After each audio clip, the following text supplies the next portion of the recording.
Bienvenidos a Merida. And it is our only full day here, unfortunately. It is a perfect day outside, so let's take you around. I also can't wait to eat more cochinita pibil. I was dreaming about it. And if you have no idea what I'm talking about, the video from yesterday is up here. She's getting hangry, so let's feed the hangry woman. I'm not hangry. You're hangry. I love Mexico. I love the colors in Mexico.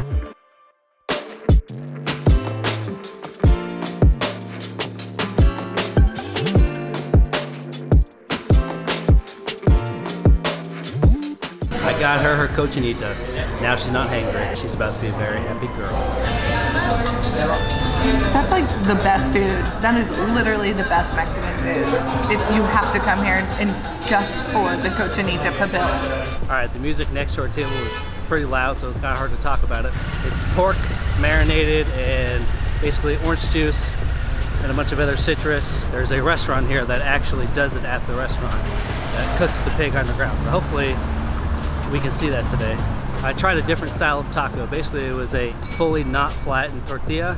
They fry it and then they cut it open so it's like a torta taco hybrid.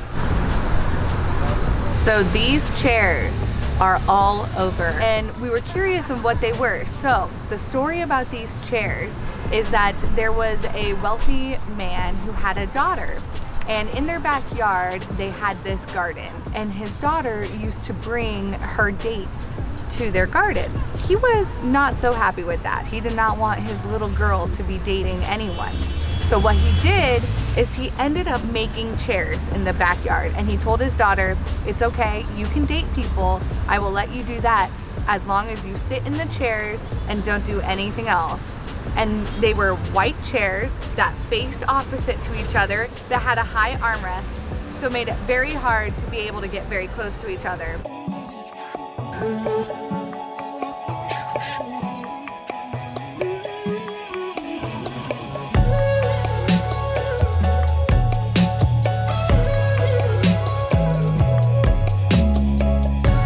So the name of the Yucatan state came about because when the Spanish came and settled here on the eastern side of Mexico, they asked the local Mayan people what they called this area, and the Mayans said Yucateca, and in ancient Mayan that means I don't know what you're saying, but the Spanish heard it, claimed it, and then called this state Yucatan's state is called I don't know what you're saying in ancient Mayan.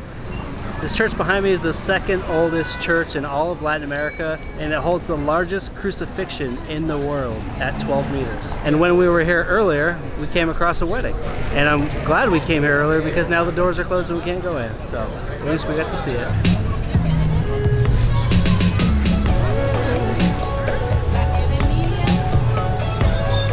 So the history of Mérida is sad. When the Spanish got here in the 1500s, the Mayans were pretty scared of them because they were pretty dominant people here in Mexico. So the Mayans ran into the jungles nearby so that they could get away from the Spanish. Because they didn't have the locals for their servants, this was actually a major port area for slaves. But today, Merida, over the years, has turned into a very beautiful colonial town with lots of opportunity for people. So while the history was sad, it's grown into be a really important town in the Yucatan state.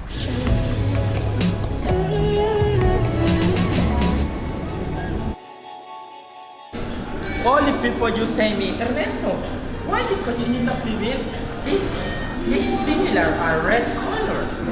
It's so spicy. So do you like it? I like it so much. It is spicy. It's ishkatik. Ishkati. But Okay. it's so good. Yeah. Ooh, yeah. To go with the back, you're not going to see. This is cooked with the underground Maya cooking. You say me, oh Ernesto, why the taste is so good here? When it should be the underground Maya cooking. It's the underground Mayan cooking. Yeah. So this is how they do it. Yeah, yeah, I know. I know. It really feels really cool. So this is for a headache. For a headache. For a headache. Oh. Yeah. All you have to do is smell it. Yeah. It helps. Ooh, it's been a while. It's been a while since I've been. So we just got taken around the entire outdoor area to learn how to make cochinita pibil, which is my favorite thing in this whole country. It gets roasted underground, which is a traditional ancient Mayan technique. The chef's about to come out and pull it out, and I'm so excited because he said we even get to try the pork while he's pulling it out. It's gonna be good.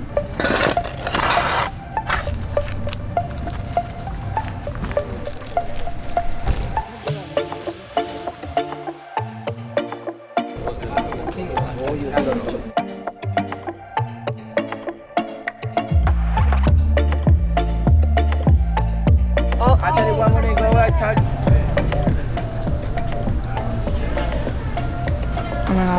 An absolute perfection. That's literally the best thing I've ever had.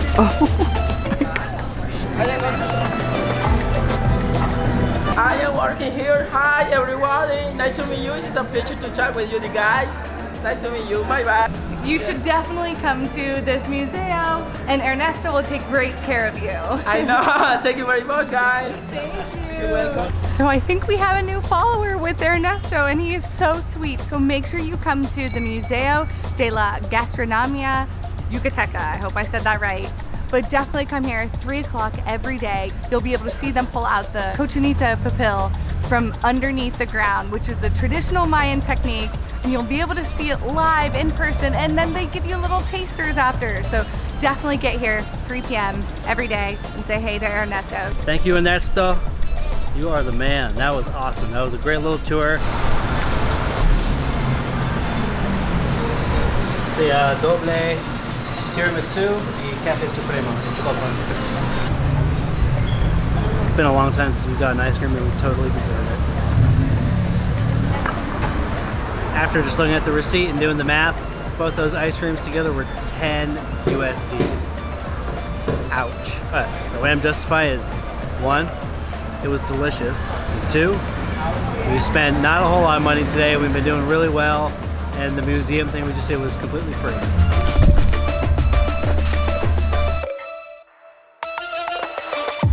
So we came back, took a little siesta, and we have something special planned for you. As we keep walking here at nighttime, we keep feeling like we're on a movie set. Like everything is just like planned and it's fake.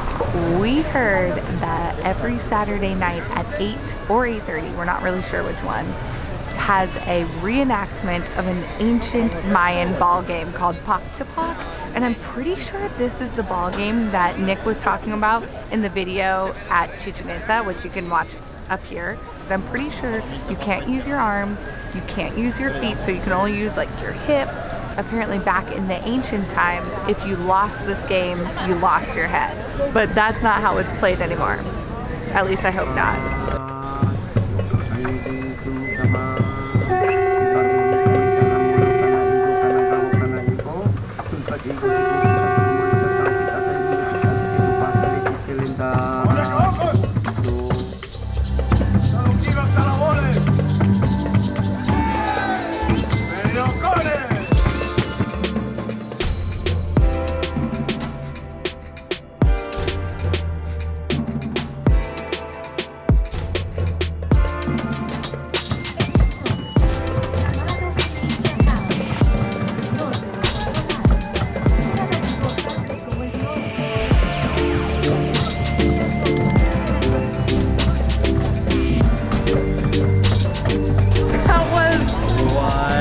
Best way to spend a Saturday night.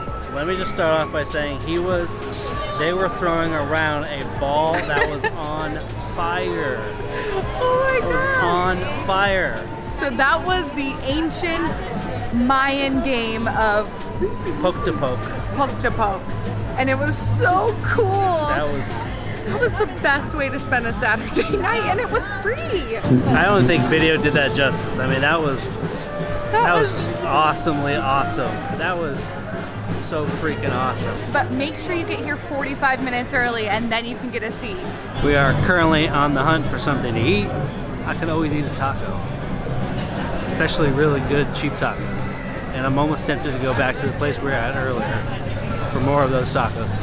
No shame, same place, same different time.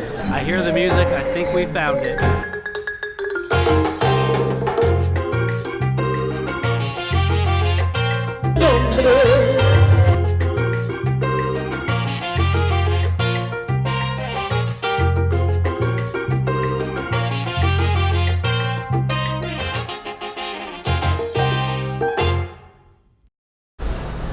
the best way to spend a Saturday night. And to top it all off, it was all free. What a perfect way to end our time here in Mexico. We have one more night after tonight. Well, that was the coolest night. And I think it's because next week on November 20th is Revolution Day. And this whole day has actually kind of worked out in our favor, and we kind of just stumbled across all of this stuff, and we can't wait to come back. We'll see you in Cancun. He's had too much cochinita. What? Cochinita? Cochinita. I think he called it cochitina. Cochinita. I don't think he knows what he's talking about. Cochinita de pibil. Okay. Cochinita de pibil. There's no day. It's just cochinita. Cochinita de pibil. No. Cochinita pibil. Oh, jeez. Cochinita pibil. Oh, we need to put him to bed. We need to put you to bed. Be able to see them pull out the cochinita pibil. Cochita de pibil, which is that. I'll wait to get more Oh. Conita pibil. Cochinita. Coche, I'm drunk on cochinita. You can't even say it. So if you come to Merida, Merida is how it's pronounced. Merida. Merida. Merida.